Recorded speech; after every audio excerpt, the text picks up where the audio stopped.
Olá, aqui é a pastora André Nicolau e eu gostaria de te convidar mais uma vez para um momento no seu dia para ler comigo e meditar brevemente no Provérbios do dia, que é o Provérbios de número 23, hoje é dia 23. Então vamos à leitura, depois há uma breve meditação. Quando você se sentar para uma refeição com alguma autoridade, observe com atenção quem está diante de você e encoste uma faca à sua própria garganta se estiver com grande apetite. Não deseje as iguarias que lhe oferece, pois podem ser enganosas. Não esgote suas forças tentando ficar rico, tenha bom senso. As riquezas desaparecem assim que você as contempla. Elas criam asas e voam como águias pelo céu. Não aceite a refeição de um hospedeiro invejoso, nem deseje as iguarias que lhe oferece, pois ele só pensa nos gastos e ele diz, coma, beba, mas não fala com sinceridade. Você vomitará o pouco que comeu e desperdiçará a sua cordialidade. Não vale a pena conversar com o tolo, pois ele despreza a sabedoria do que você fala. Não mude de lugar os antigos marcos de propriedade, nem invada as terras dos órfãos, pois aquele que defende o direito deles é forte. Ele lutará contra você para defendê-los. Dedique a disciplina ao seu coração e os seus ouvidos às palavras que dão conhecimento. Não evite disciplinar a criança. Se você a castigar com a vara, ela não morrerá. Castigue a você mesmo com a vara e assim a livrará da sepultura. Meu filho, se o seu coração for sábio, o meu coração se alegrará. Sentirei grande alegria quando seus lábios falarem com retidão. Não inveje os pecadores em seu coração. Melhor será que tema sempre ao Senhor. Se agir assim, certamente haverá bom futuro para você e a sua esperança não falhará. Ouça, meu filho, e seja sábio. Guie o seu coração pelo bom caminho.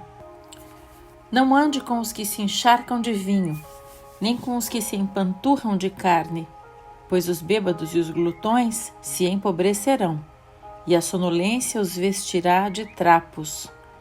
Ouça seu pai que o gerou. Não despreze sua mãe quando ela envelhecer. Compre a verdade e não abra mão dela, nem tampouco da sabedoria, da disciplina e do discernimento. O pai do justo exultará de júbilo. Quem tem um filho sábio, nele se alegra. Bom será que se alegrem seu pai e sua mãe, e que exulte a mulher que o deu à luz. Meu filho, dê-me o seu coração. Mantenha os seus olhos em meus caminhos, pois a prostituta é uma cova profunda, e a mulher pervertida é um poço estreito. Como assaltante, ela fica de tocaia e multiplica entre os homens os infiéis. De quem são os ais? De quem são as tristezas? E as brigas de quem são? E os ferimentos desnecessários? De quem são os olhos vermelhos? Dos que se demoram, bebendo vinho, dos que andam à procura de bebida misturada.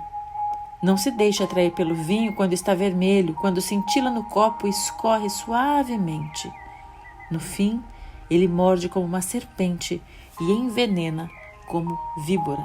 Seus olhos verão coisas estranhas e sua mente imaginará coisas distorcidas. Você será como quem dorme no meio do mar, como quem se deita no meio das cordas do mastro e dirá: espancaram-me, mas eu nada senti. Bateram em mim, mas nem percebi. Quando acordarei para que possa beber mais uma vez? É assim que encerra o capítulo 23. Nós vamos agora a uma breve reflexão. Nesse livro encontramos conselhos para as mais diversas situações da vida. Isso é incrível. No início logo do capítulo, o sábio nos aconselha como devemos nos comportar quando estivermos comendo com autoridades.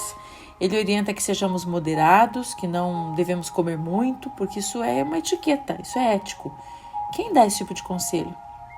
Hoje em dia, quem te fala sobre essas coisas? Mas é interessante notar que Deus se importa até com a nossa etiqueta. Ele também nos aconselha a não ambicionarmos as suas iguarias. Esse é um alerta para não permitirmos que os nossos corações se deixem corromper pela ambição. Outro conselho importante ainda nesse sentido é que ele nos aconselha a focar em coisas que realmente importam e não gastar energia em coisas que não trarão proveito algum. E aí ele diz assim que se alguém invejoso nos convidar para comer, que nós não devemos ir lá comer com ele, porque ele só vai pensar nos gastos. Ele pode dizer, coma, beba, como o texto diz, mas ele não fala com sinceridade. O sábio alerta que a cordialidade dele será desperdiçada, porque ele tem intenções diferentes daquelas que ele aparenta para você, ou seja, ele é falso. Depois, mais uma vez, ele aborda o tema sobre educação de filhos, sempre voltando nos capítulos do livro. Ao longo desse mês a gente tem lido várias exortações a respeito de como educar os nossos filhos, e aqui ele diz que a disciplina é fundamental na vida da criança. Amor e disciplina darão controle aos seus impulsos para a rebeldia e o mal, e fará com que essa criança aprenda a andar no caminho direito. Por isso ele fala para disciplinar com vara. Ele apresenta a necessidade de ter uma punição na educação da criança para formar o caráter dela. Em seguida, ele nos orienta também a não sermos invejosos em relação àquelas pessoas que praticam pecados e que prosperam, pois assim nós teremos um futuro e uma esperança seguindo pelo bom caminho. O aparente êxito daqueles que são pecadores, que a gente olha e sabe que fazem tudo errado, tudo torto, sempre no final conduz ao mal. O destino deles não é bom, então não devemos realmente ter inveja dos pecadores. E olha que alerta interessante ele também faz. Não andem com os que se encharcam de vinho, nem com os que se empanturram de carne. E aí eu fiquei pensando, será que esse seria um alerta para aqueles que não passam um final de semana sem fazer um churrasco? O sábio diz que a consequência para os bêbados e os glutões, porque ele fala de se encharcar de vinho e se empanturrar de carne. Talvez cerveja, né? Talvez esses tipos de bebidas que muitos gostam de fazer e passam o final de semana bebendo, comendo e depois passam mal. Ele fala que o final dessas pessoas é empobrecerem. Em seguida, o conselho é para que os filhos deem atenção e ouçam os conselhos de seus pais e não desprezem a sua mãe quando elas envelhecerem ou quando ela envelhecer. E esse texto é equivalente ao mandamento que encontramos em Êxodo 20, que nos ordena: honra o teu pai e a tua mãe para que se prolonguem os teus anos de vida que o Senhor teu Deus te dá. E ele diz que é bom fazer isso e que é muito bom que o pai e a mãe se alegrem em seu filho.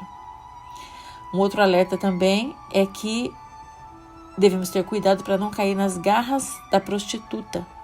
E esse alerta também é um que sempre retorna. Nós já falamos bastante sobre isso nos capítulos anteriores, especialmente nos primeiros, mas vale sempre o alerta. Por isso sempre ele traz de volta esse alerta. Não caia nas mãos das prostitutas nem das mulheres lascivas e imorais. E mais uma vez ele volta ao tópico de bebidas alcoólicas. O que ele fala sobre isso? Ele fala assim, ele faz uma pergunta, na verdade algumas perguntas. Ele diz, para quem são os ais, e as tristezas, e as brigas, de quem são, e os ferimentos desnecessários, de quem são os olhos vermelhos? E ele aí já responde, dos que se demoram bebendo vinho, dos que andam à procura de bebida misturada. Aí ele alerta, não se deixe atrair pelo vinho quando está vermelho, quando cintila no copo, quando escorre suavemente, porque no fim ele morderá como uma serpente, como uma víbora venenosa. E aí os seus olhos verão coisas estranhas, sua mente imaginará coisas distorcidas, porque a pessoa já está bem embriagada. E aí ele vai dizer que a pessoa vai se sentir como se ela estivesse no meio do mar, né, no alto de um mastro, e dizendo que ela está se sentindo como se alguém tivesse batido nela, mas ela não sentiu, porque aí o corpo está dolorido, aquela dor de cabeça que as pessoas dizem que sentem quando estão de ressaca. E aí ele vai ficar pensando, quando é que eu vou acordar para poder beber mais um pouquinho? Eu acho que não é preciso mais nenhum alerta sobre isso. O prudente não vai testar a Deus ou a si próprio para ver os seus limites. E se algo não é bom, e se pode trazer falta de controle do corpo e da mente, o ideal é nem passar por perto. Eu decidi assim na minha vida, nunca provar nada alcoólico. Dizem que se conselho fosse bom não se dava, vendia.